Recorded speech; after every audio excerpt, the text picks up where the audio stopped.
Akazannyo ka Omo akatuumibwa Omo Solooza Owangule kamaze ebbanga lya myezi 4 nga kayinda mu ggwanga lyonna ng'okusinziira ku mwogezi wa kampuni eno Diana Nabukeera bagendereramu kuddiza bakasitoma baabwe.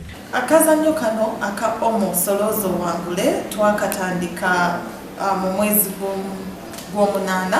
Ekigendererwa kyaffe kiri okuddiza eri abantu abatuwagidde lino lyonna ebbanga era tubeeyanza nnyo tweyanze. Ayongerako nti ku lwokusatu lwa wiiki eno bategese okugaba emmotoka yaabwe eyookusatu eri omuwanguzi eyakuŋŋaanya obusaketi bwa Omo obungi ng'ebikujjuko bigenda kubeera mu kibuga Jinja.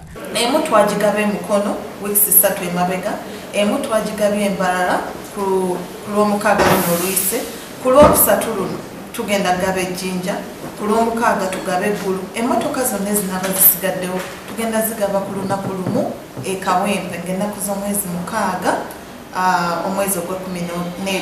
Akubiriza bannayuganda bonna abalina obuveera bwa Omo bwe bakuŋŋaanyiza okugenda nabo mu bikujjuko bino tomanyi abayinza okubuukayo n'ebirabo. N'olwekyo bw'obanga obadde okyalika ng'ebipapula bye badde obisolooza bw'obiterekera awaka, mbadde nkusaba busabi nti ku ssaawa eno wandireese kubanga tubulayo sabbiiti 2 zokka tubeere nga tumaliriza akazannyo kano.